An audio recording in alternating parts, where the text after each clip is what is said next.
Hi, and welcome to my channel, Laura's Library Card.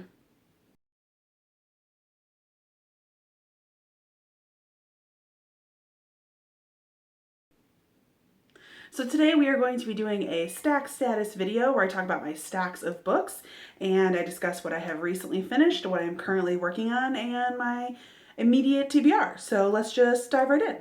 So what stack of books have I recently finished? February has actually been quite productive so far. I have finished multiple books, but I'm going to talk about two. So I recently finished Long Way Down by Jason Reynolds. I listened to this on audiobook and it's read by Jason Reynolds. So that was a treat. I always like it when the author is the narrator because I feel like they give the best interpretation to the narration. So that was great.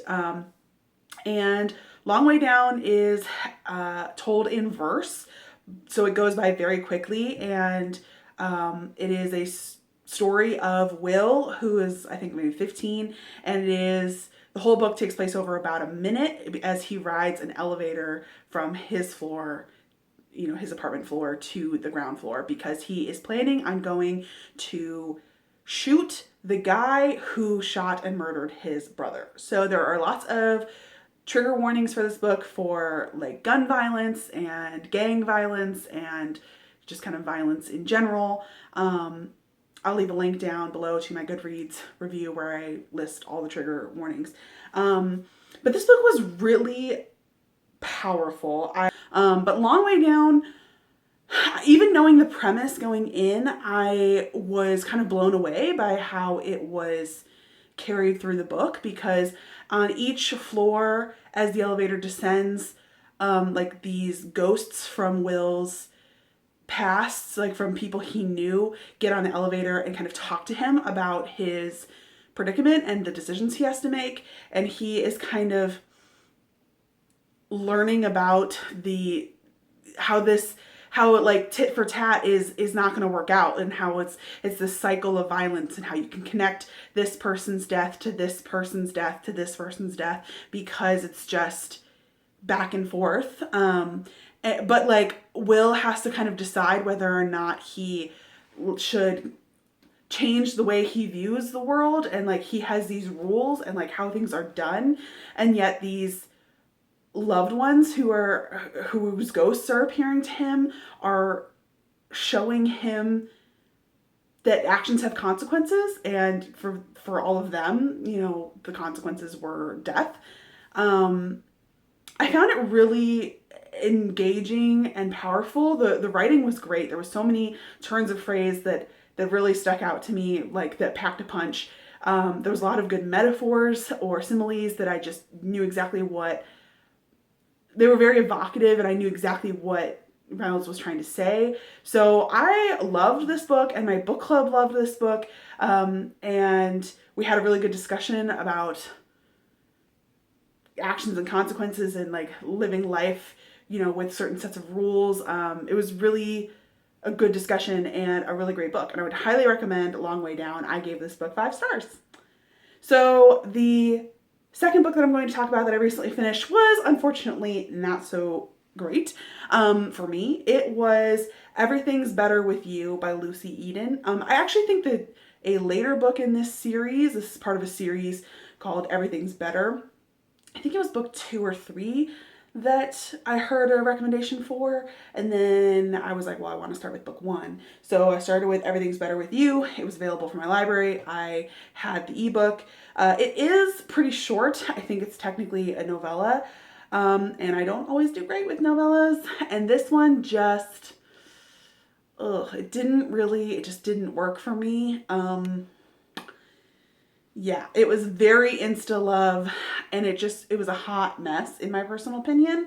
The two main characters are Abby and Nate, and it starts off like the first couple pages are fine because it's their like meet cute, and they meet in a coffee shop and they kind of instantly hit it off, and then they're going to meet tomorrow back at the coffee shop.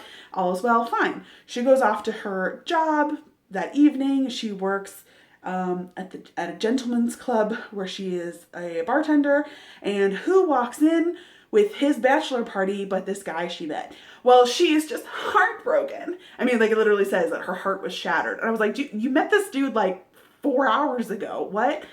And he is frantic to try to explain that it's not what it seems like. And she's like, well, are you engaged? And he's like, well, yeah, but, and so it just was like, he was kind of like creepy to me.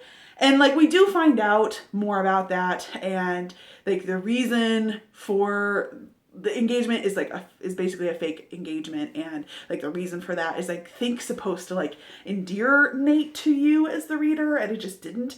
And also like when we first switched to his point of view right before we find out that he's like engaged,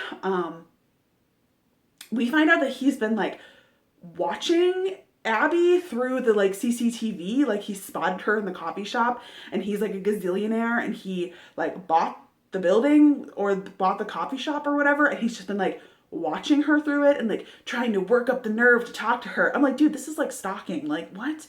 So they just like within the space of 24 hours, it's kind of a hot mess. I'll read you a direct quote from about 40%. The main female character, Abby, is thinking, my brain was still trying to make sense of this crazy scenario. Barely 24 hours ago, I'd made a date with a handsome stranger, and now I'm the secret girlfriend of Nathan Price, one of the wealthiest men in the city, maybe the world. My boyfriend, if I could call him that, was engaged to someone else. His fiancée was a member of one of the other wealthiest families in New York. She was in love with someone else, and they all lived together in this penthouse. There was something out of a movie or a wacky sitcom. Nate asked me to move in, and a large part of me considered it. But I couldn't do that, could I? And so it just like didn't work for me. I felt like it was way too insta love. The love made no sense. He like looks at her creepily, and he, like once they're like together in his apartment, like she of course is the virgin, and he of course has the magic penis, and he like looks at her both like tender and lovingly, and like he just like wants to protect her because he already loves her. He talked to her like 24 hours previously for the first time. But then alternately he looks at her so like fairly and like it's just it was a hot mess and did not work for me. So I ultimately rated Everything's Better With You as like a 1.8, and I think I rounded up to 2 stars. I will leave a link to my Goodreads review down in the description box if you want a little more rant, because that's where I'm going to end this part.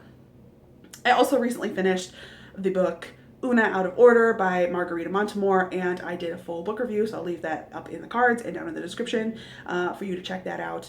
But basically that is a like kind of time travel-y literary fiction book that I thought was just kind of so maybe skip that one.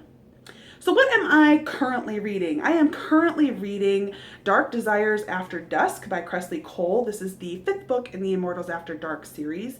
I'm working my way through this series this year because there's a sort of read-along happening and I like to participate. So this book is following Holly and Cade. Cade's a demon and Holly is like half human, half Valkyrie.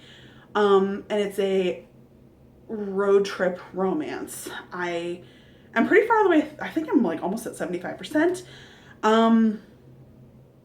It has like fated mates trope as all of this Immortals After Dark series does. And I'm not loving it quite as well as the other books, and I can't quite figure out why. This is the first one in the Immortals After Dark that I am reading instead of listening to.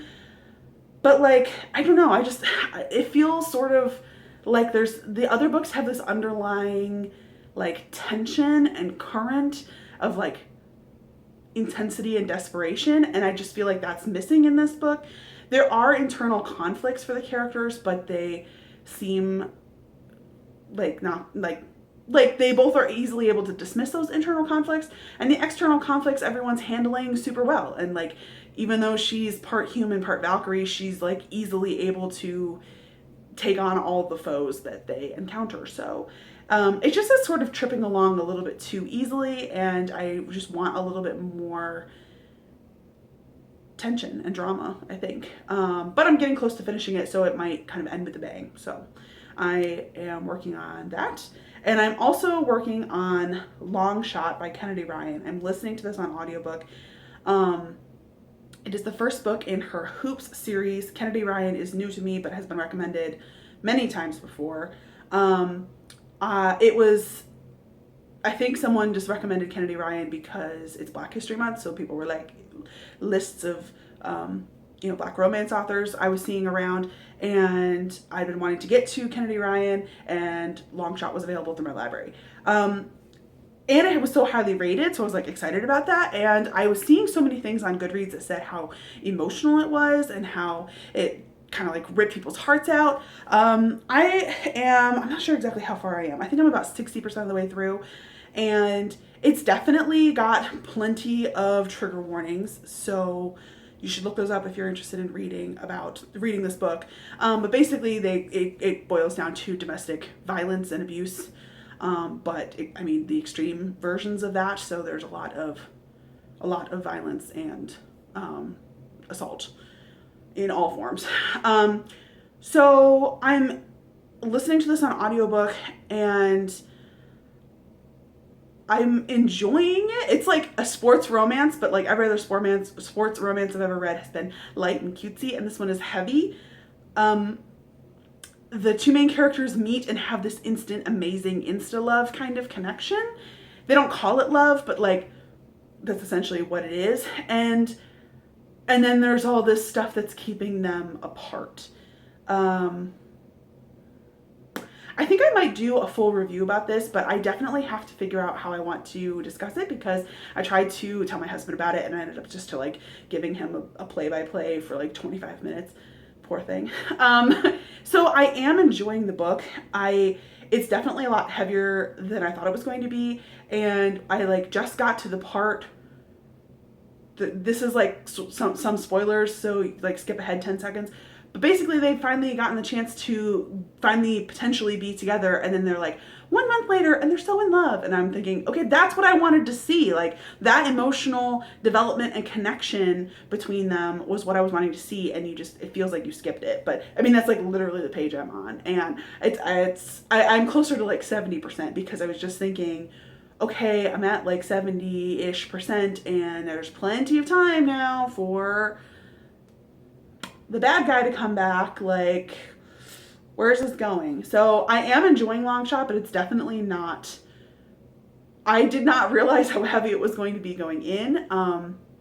So definitely look out for trigger warnings for that book. And when I finish it, I will be putting a list of them. So in the future, what am I going to get to next when I finish those two current reads? I have the X Talk by Rachel Lynn Soloman checked out from the library. I have the ebook checked out, and it's about to expire like maybe by Saturday night. So if I'm going to read it, I need to get on that ASAP, because it's new and popular and there are not any other copies available. All I know about it is that it's like a public radio setting and it's an enemies to lovers, which I love. I do enjoy that trope. So I hope to get to the X Talk soon before my copy expires. I also have checked out from the library A Fake Girlfriend for Chinese New Year. This is by Jackie Lau. This is a short book. The Goodreads only listed it as like 104 pages. So maybe it's a novella technically, but this is the Romance Sparks Joy February book club choice. So that discussion starts, I think, I plan for this video to go up on Friday, so it starts today, and I haven't even started it, but it's really short, so I'm hoping to like just get through it all in like 1, maybe 2 sittings. And all I know about it is it's like, hey, let's pretend to be in a fake relationship so that my matchmaking parents lay off a little bit, which I like fake relationship trope a lot, so I'm excited to dive into that. I'm a little nervous about it being a novella, but I'm excited. And the last thing that I have on my hopefully read ASAP is a book that I saw recommended to me here on BookTube. I don't remember who recommended it, but it was floating around on the, Black History Month. You should read more Black authors. And so I checked out and just got out from the library Bingo Love, and the author is T. Franklin. This is a graphic novel. It's an LGBT story, and we follow this couple here. The back says take a trip through time as they fall in love, break up, and reunite nearly 50 years later, which sounds adorable. I'm a little like second chance romance has sometimes been great and sometimes been not so great, but it looks adorable, and like the bingo element sounds really fun because I always liked playing bingo as a kid. So I'm really looking forward to diving into this, and I like graphic novels and should definitely read more of them. So yeah, I'm really looking forward to diving into Bingo Love. So those are my stacks of books, what I have recently finished, I'm currently working on, and my immediate TBR. If you have read or have comments on any of the books that I have discussed today, please leave those down in the comments. Check out my description for trigger warnings, like I said, and the books that I have finished, I've written reviews for on Goodreads. Those links will be down in the description as well. Thanks so much for watching this video. Don't forget to like and subscribe to my channel if you want to. Otherwise, I hope your February is going great, that you had a good Valentine's Day. I had sort of thought I might do some romance recommendations for Valentine's Day, and then I didn't. So if that's something that maybe people would be interested in, also feel free to talk about that in the comments as well. Thanks so much for watching, and bye!